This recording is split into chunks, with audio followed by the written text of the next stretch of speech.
Hello guys, welcome to our channel. তো আজকের এই ভিডিওতে আমরা কথা বলবো ইন্ডিয়ান সুপার লিগের কিছু গুরুত্বপূর্ণ আপডেট নিয়ে। যেমন আইএসএল 2026 শুরু হওয়ার আগে কোন টিম কতজন বিদেশি সই করালো, মোহনবাগান আনোয়ার আলী নিয়ে একটা আপডেট রিসেন্ট টাইমে বেরিয়ে এসেছে, কি সেই আপডেট সেটা তোমাদেরকে জানাবো।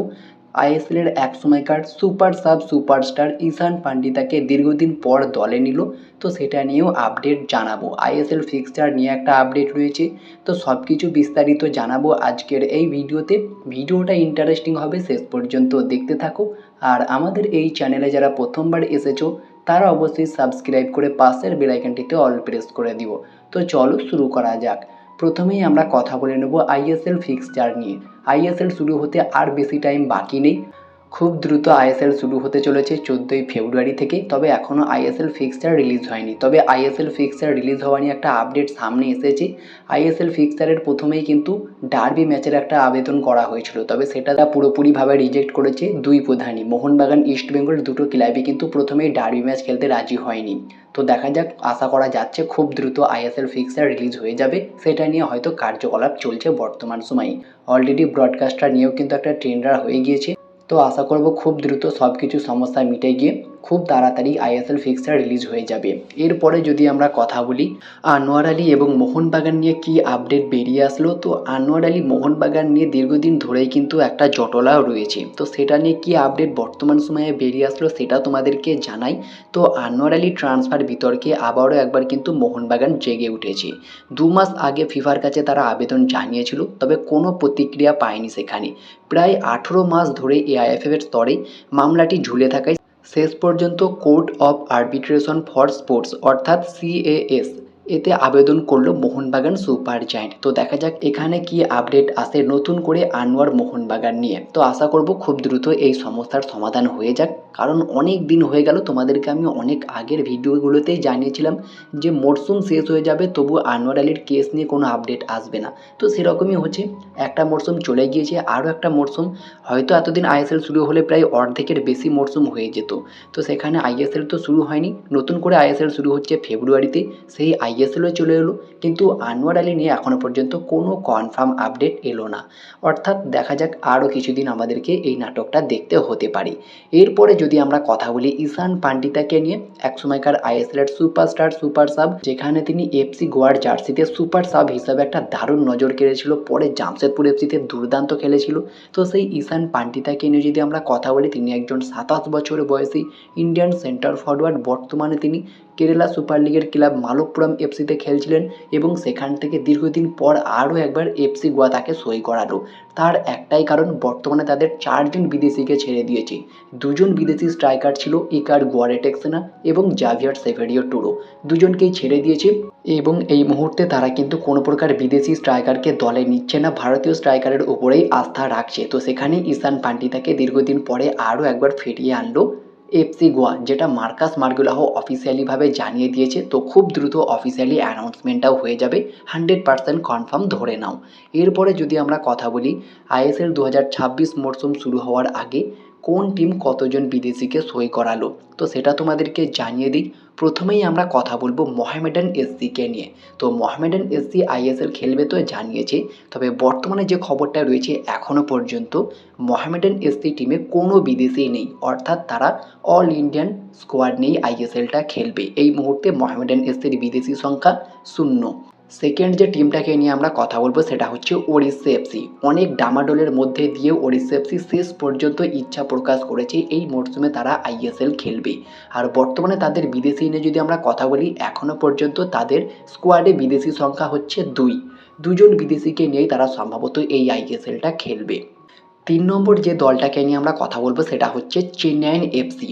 চেন্নাইন এফসি কিন্তু আপাতত 2জন বিদেশিকে রেখেই তাদের দল গুছিয়েছে, তো এই 2জন বিদেশিকে নিয়েই মেবি এই আইএসএলটা খেলবে। 4 নম্বর যে দলটাকে নিয়ে আমরা কথা বলবো সেটা হচ্ছে ইন্টার কাশি। আইএসএলে নতুন প্রমোট হয়েছে, তাদের টিমে বর্তমানে কিন্তু 2জন বিদেশি রয়েছে এবং আরও কিছু বিদেশির সঙ্গে কথাবার্তা চালাচ্ছে। সম্ভবত আরও 2-1জন বিদেশি ইন্টার কাশি টিমে যোগ দিতে পারে, তবে বর্তমানে এখনও পর্যন্ত 2জন বিদেশি তাদের স্কোয়াডে রয়েছে। 5 নম্বর যে টিমটাকে নিয়ে আমরা কথা বলবো সেটা হচ্ছে জামশেদপুর এফসি।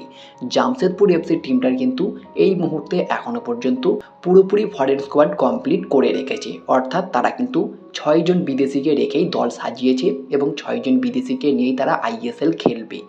এরপরে যদি আমরা 6 নম্বর টিম নিয়ে কথা বলি সেটা হচ্ছে পাঞ্জাব এফসি। পাঞ্জাব এফসিও কিন্তু তারা 5 জন বিদেশির সই কমপ্লিট করে ফেলেছে এবং 5 জন বিদেশিকে নিয়েই তারা এই আইএসএলটা খেলবে। আর যদি আমরা 7 নম্বর টিম নিয়ে কথা বলি সেটা হচ্ছে কেরালা ব্লাস্টার্স এফসি। তাদের টিমে কিন্তু পুরোপুরি বিদেশি স্কোয়াডই ছিল, তবে একে একে দল ছেড়ে দেয়। 2 জন বিদেশিকে তো লোন ডিলে পাঠিয়ে দিয়েছে। পরে টিয়াগো আলভেস, জোয়ান রড্রিগেজ তারা দল ছেড়েছে এবং বর্তমানে 2 জন বিদেশিই রয়েছে কেরালা দলে। তবে তার মধ্যে আরও একজন বিদেশি দল ছাড়তে পারে, সেটা কোলদো ওবেইটা। সম্ভবত একজন বিদেশি থাকতেও পারে, নাও থাকতে পারে, সম্ভাবনা নেই। তবে এখনও পর্যন্ত 2 জন বিদেশি কেরালা ব্লাস্টার্স এফসি টিমে রয়েছে। এরপরে যদি আমরা 8 নম্বর টিম নিয়ে কথা বলি, 8 নম্বর যে টিমটা সেটা হচ্ছে Mumbai city FC. Mumbai city এফসিতে কিন্তু বেশ কয়েকজন বিদেশি ছিল, তবে একে একে দল ছাড়ে। তবে বর্তমানে 2 জন বিদেশি কিন্তু মুম্বাই সিটি এফসি টিমেই রয়েছে। 2 জন বিদেশিকে নিয়ে কিন্তু এই আইএসএলটা কন্টিনিউ করবে মুম্বাই সিটি এফসি। 9 নম্বর যে টিমটাকে নিয়ে আমরা কথা বলবো সেটা হচ্ছে Delhi sporting club. Delhi sporting ক্লাবেও কিন্তু বর্তমানে 2 জন বিদেশি রয়েছে এবং খুব সম্ভবত এই 2 জন বিদেশিকে নিয়েই কিন্তু আইএসএলটা খেলবে এই মরশুমে। 10 নম্বর যে টিমটাকে নিয়ে আমরা কথা বলবো সেটা হচ্ছে বেঙ্গালুরু এফসি। বেঙ্গালুরু এফসি টিমটাকে নিয়ে যদি আমরা কথা বলি, তারাও কিন্তু 6 জন বিদেশির মধ্যে 3 জন বিদেশিকে কনফার্ম করে রেখেছে তাদের স্কোয়াডে এবং সম্ভবত এই 3 জন বিদেশিকে নিয়েই তারা কিন্তু এই মরশুমের আইএসএলটা খেলবে। এরপরে যদি আমরা 11 নম্বর টিমকে নিয়ে কথা বলি সেটা হচ্ছে এফসি গোয়া। এফসি গোয়া টিমে কিন্তু একাধিক বিদেশি ছিল, মানে টোটাল 6 জন বিদেশিই ছিল। তবে একের পর এক বিদেশি দল ছেড়ে দেয়। বর্তমানে এফসি গোয়া টিমে বিদেশি সংখ্যা হচ্ছে 2 জন। 2 জন বিদেশি কিন্তু বর্তমানে রয়েছে, তবে তাদের মধ্যে হয়তো একজন বিদেশি দল ছেড়েও দিতে পারে, আবার নাও ছেড়ে দিতে পারে। 2 জন বিদেশিও কিন্তু থাকতে পারে, সম্ভাবনা কিন্তু রয়েছে। তবে এই মুহূর্তে এখনও পর্যন্ত 2 জন বিদেশি এফসি গোয়া টিমেই রয়েছে। এরপরে যদি আমরা 12 নম্বর টিম নিয়ে কথা বলি সেটা হচ্ছে north east united FC. North east united FC টিমেও কিন্তু 6 জন বিদেশি ছিল, তবে সেখান থেকে বেশ কয়েকজন বিদেশি বেরিয়ে গিয়েছে। বর্তমানে নর্থ ইস্ট ইউনাইটেড এফসি টিমের বিদেশি সংখ্যা হচ্ছে 3 জন বিদেশিকে নিয়েই মেবি এই মরশুমের আইএসএলটা খেলবে নর্থ ইস্ট ইউনাইটেড এফসি। এরপরে যদি আমরা 13 নম্বর টিমকে নিয়ে কথা বলি সেটা হচ্ছে মোহনবাগান সুপার জায়েন্ট।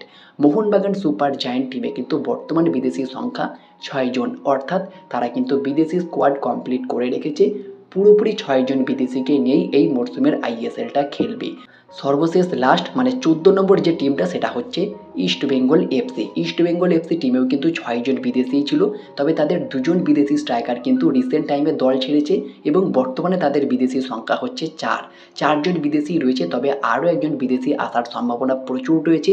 আইএসএল শুরু হওয়ার আগেই কিন্তু একজন বিদেশি স্ট্রাইকারের সই কমপ্লিট করবে ইস্ট বেঙ্গল, অর্থাৎ এখনও পর্যন্ত 4 জন বিদেশি হলেও তাদের বিদেশি সংখ্যা কিন্তু আইএসএল শুরু হওয়ার আগে 5 জন হয়ে যাবে। তো এই মুহূর্তে এখনও পর্যন্ত আইএসএলের সমস্ত টিমের বিদেশি সংখ্যা এখনও পর্যন্ত এরকমই রয়েছে, তোমাদেরকে জানিয়ে দিলাম।